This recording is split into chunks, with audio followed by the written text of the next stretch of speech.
PR পদ্ধতির নির্বাচন সহ ৫ দফা দাবিতে রাজপথে আন্দোলন অব্যাহত রেখেছে জামায়াতে ইসলামী। এবার জেলায় জেলায় বিক্ষোভ সমাবেশের পর দাবি বাস্তবায়নে জেলা প্রশাসক বরাবর স্মারকলিপি দিয়েছে দলটি।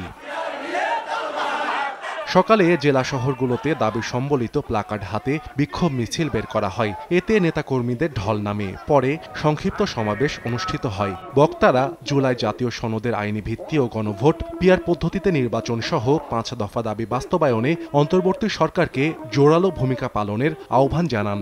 লেভেল প্লেইং ফিল্ড তৈরি করতে হবে, যাতে জোর জবরদস্তি, অনিয়ম, অপরাধ, কারচুপি এই ধরনের পুরোপুরি বন্ধ হয়ে যায়। নতুন পদ্ধতিতে নির্বাচনের আয়োজন করতে হবে।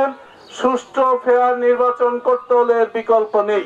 পরে ৫ দফা দাবি বাস্তবায়নে জেলা প্রশাসকের মাধ্যমে প্রধান উপদেষ্টা বরাবর স্মারকলিপি পেশ করা হয়। এতে উল্লেখ করা হয়, জনগণের প্রত্যাশার প্রতিফলন ঘটাতে জুলাই জাতীয় সনদকে আইনি ভিত্তি দিতে হবে। এজন্য সাংবিধানিক আদেশ জারি বা গণভোটের আয়োজন করতে হবে। এর ভিত্তিতেই আগামী ফেব্রুয়ারিতে আয়োজন করতে হবে অবাধ, সুষ্ঠু ও গ্রহণযোগ্য নির্বাচন।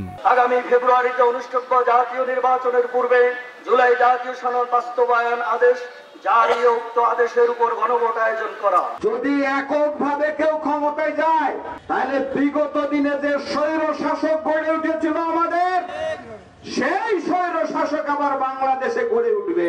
জাতীয় পার্টি সহ ১৪ দলের কার্যক্রম নিষিদ্ধ সহ ফ্যাসিস্ট সরকারের গণহত্যা ও দুর্নীতির দৃশ্যমান বিচারের দাবি জানান জামায়াত নেতাকর্মীরা। সাহাল আব্দুল্লাহ, আলভি, সময় সংবাদ।